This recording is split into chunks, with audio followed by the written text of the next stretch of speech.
Okay, so far we've talked about scripts and we've defined them as unconscious internal forces.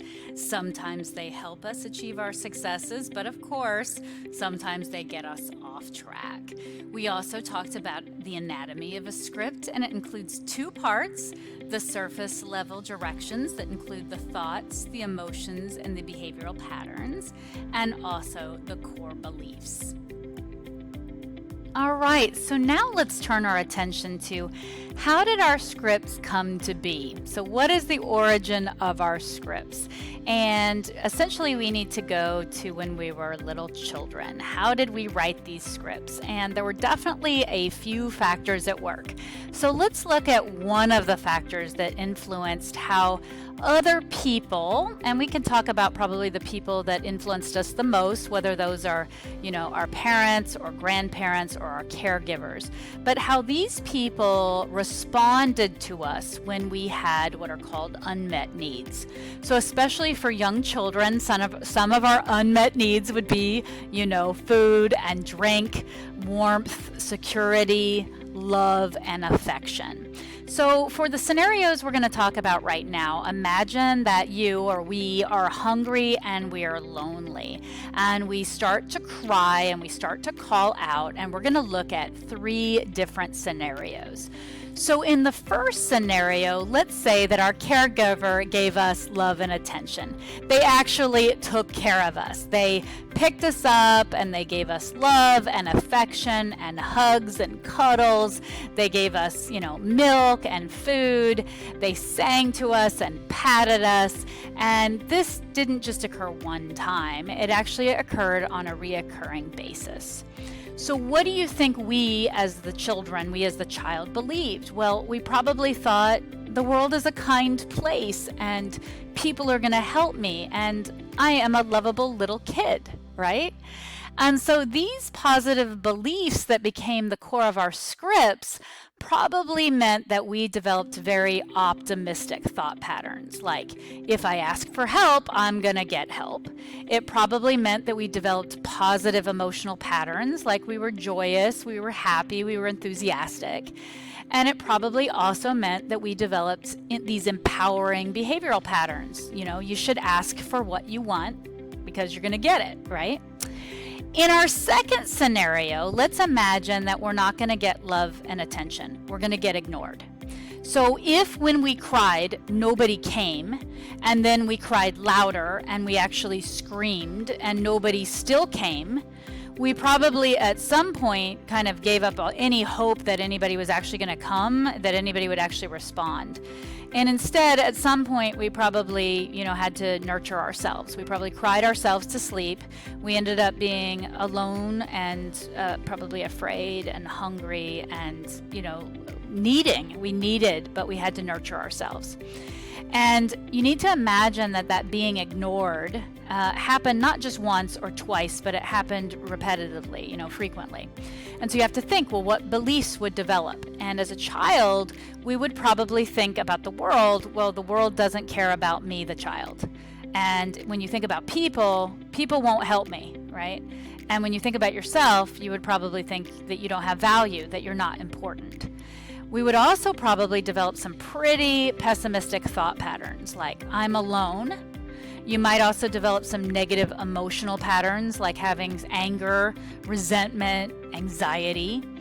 And you might also develop some pretty passive behavioral patterns, like not asking for what you want because you're not going to get it.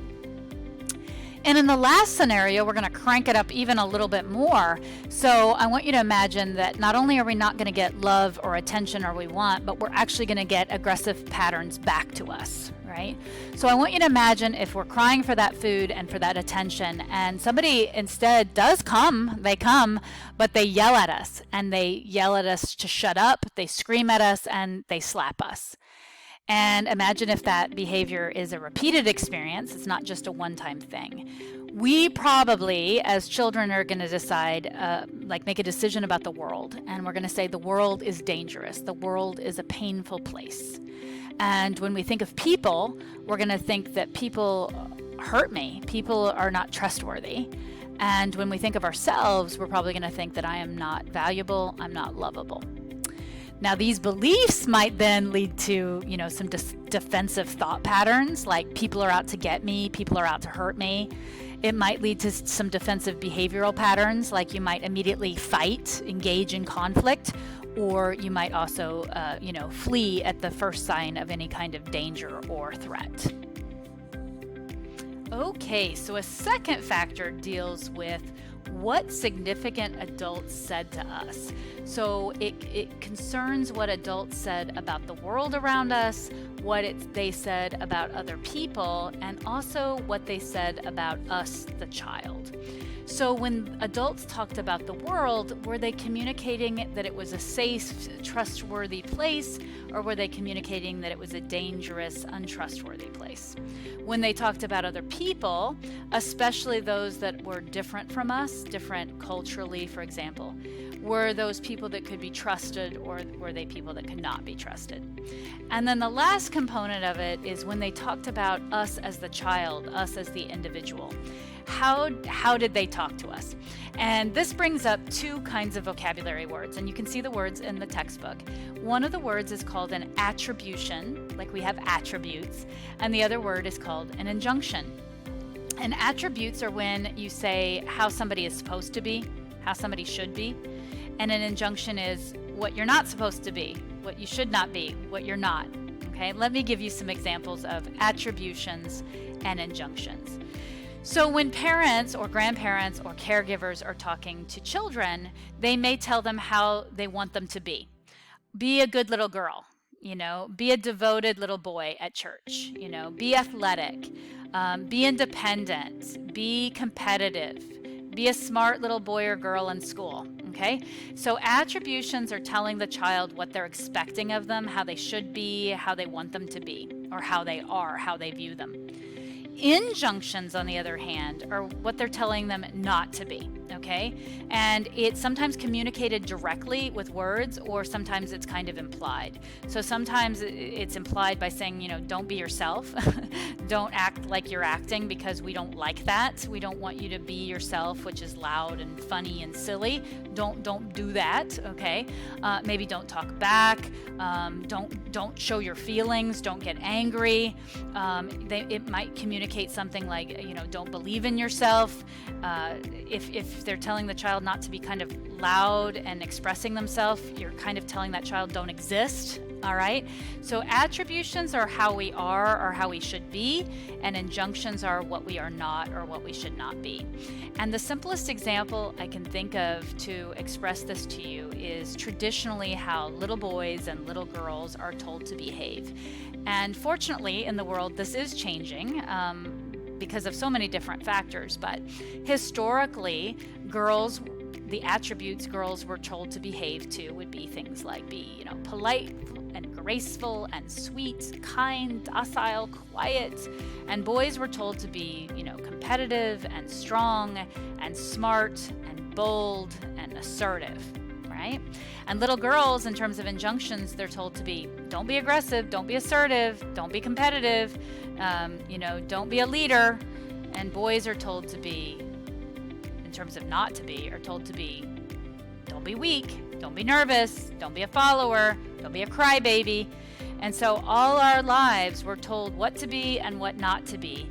And all of these thoughts get in our head, and they influence how we talk to ourselves all these years later in these scripts. And a third way we wrote our scripts is by observing the behavior of significant adults and also from our culture in general. Bottom line, guys, is children notice, and children notice everything. So what did the important adults in their life do? The important adults can be parents, grandparents, caregivers, teachers, religious leaders, anybody that they see, even siblings, older siblings. What did they do? And if it was right for them, then it was right for the child. And when children play, they start trying on those adult behaviors, the adult conversations, the adult emotions. They learn them from the important adults in their lives and from the cultural programming. And so that is an example of their modeling the behavior of the adults. And those scripts are passed down, and they keep using the scripts over the years, and then they become their own scripts. All right, so there's some bad news and there's some good news about scripts. The good news is that scripts actually do have a positive intention, and that is to minimize our pain and maximize our pleasure, which sounds pretty good, right? They've actually helped us to adapt to our families, to our society, to our culture.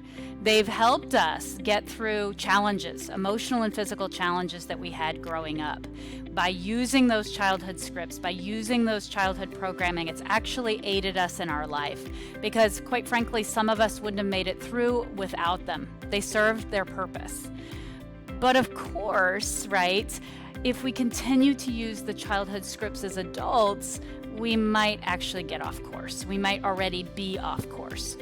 The scripts that we used as children may not actually apply into adulthood because our present lives, our present situations are very different from childhood. So what do we do? The first step is we need to be aware of our scripts in general. So it comes back to that idea of self-awareness, right? We need to be aware of the scripts that actually are helping us, right? And we need to be aware of the scripts that are hurting us, how they're sabotaging us. And then we obviously need to keep the scripts that are helping us, right? Keep those in your backpack. But we also need to revise. We need to rewrite the ones that are hindering us. We need to get rid of them and change them and make them so they're actually part of keeping us on course. And this is a process, guys. It does not happen overnight. Like anything that has value, it doesn't happen overnight. So we really need to take some time identifying what works and what doesn't, what scripts are working for us, what scripts aren't. And then we need to work to change those, inner thoughts and feelings and behaviors and really get at the heart of those core beliefs that might be self-sabotaging. But in the end, the process will be worth it. The practice, the time, the energy, and the effort will be worth it because then we will, of course, be on course to our goals and the dreams of the life that we actually want now and into the future.